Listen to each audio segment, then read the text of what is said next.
भोंदूबाबा अशोक खरात या 3-4 दिवसापासून ज्या बातम्या सगळीकडे व्हायरल होत आहेत, जे व्हिडिओ व्हायरल होत आहेत आणि या भोंदूबाबा काय हे सगळ्यांना माहीतच आहे, पण यांना साथ जी दिली आहे ती रुपाली चाकणकरनी दिली आहे. ज्या महिला आयोगाच्या अध्यक्ष, महाराष्ट्राच्या अध्यक्ष, ज्या महिलांना न्याय मिळवण्याचं काम त्या करून देतात, ती जर महिला अशी करत असेल तर आज विश्वास कोणावर ठेवावा आपण?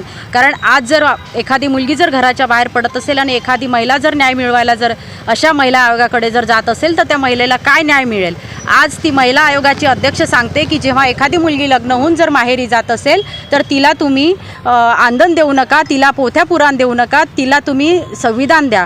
फुले शाहू आंबेडकरांचं तुम्ही जे विचार आहे ते त्या लोकांना सांगतात, पण त्यांनी स्वतःमध्ये काय त्या गोष्टीचं परिवर्तन आणि काय बदल केला हे त्यांनी स्वतः विचारात घ्यावं. याची सर्वात मोठी विशेष म्हणजे याआधी जवळपास 2 महिन्याआधी ही कंप्लेंट मुख्यमंत्र्यांकडे पण गेली होती, पण त्यांनी काहीच केलं नाही. अजितदादा असताना पण आम्ही अनेक निवेदनं, अनेक आंदोलनं आम्ही केली, कारण आतापर्यंत महाराष्ट्रामध्ये अशा अनेक केसेस झाल्या की मला तरी वाटते की महिला आयोगाच्या अध्यक्ष असताना त्यांनी आतापर्यंत काय केलं, कुठल्या महिलेला त्यांनी न्याय मिळवून दिला, हे तरी मी पत्रकार बंधूंना विशेष करून विचारेल की त्यांनी याचा तरी शोध घ्या तुम्ही. आत्तापर्यंत त्यांनी एक तरी केस त्यांनी बाहेर काढली आहे का? परंतु आज जेव्हा तुम्हाला सगळ्यांना माहीत आहे वैशाली विघ्नेचं प्रकरण जेव्हा झालं होतं तेव्हा पण आम्ही खूप मोठं आंदोलन केलं होतं, तेव्हा त्या विषयावर पण त्यांनी बोलल्या नव्हत्या, तेव्हा पण आम्ही राजीनामा मागितला होता. पण आज जेव्हा ही अशी वेळ आली की त्यांना स्वतःहून राजीनामा पवार मॅडमकडे द्यावा लागला, म्हणजे त्या प्रवृत्त झाल्या, मुख्यमंत्र्यांनी त्यांचा राजीनामा स्वीकारला, म्हणजे अशी वेळ आली.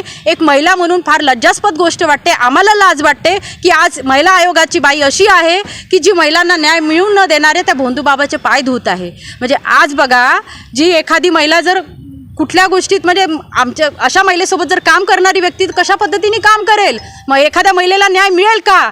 कसा मिळेल?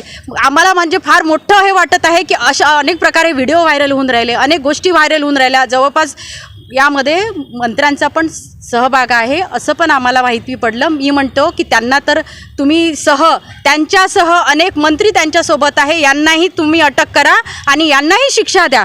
जोपर्यंत अशा महिलांना शिक्षा दिल्या जाणार नाही, अशा महिलांना कठोर शिक्षा व्हायला पाहिजे. कारण महिलांना न्याय मिळणाऱ्या महिलांचं न्यायाची बाजू मांडणारी महिला जर असं करू शकते तर अशा अनेक महिला आहेत की त्या पुढच्या दृष्टिकोनातून या गोष्टीचाही विचार करायला लागेल की महिला आयोगाची अध्यक्ष कशी असली पाहिजे.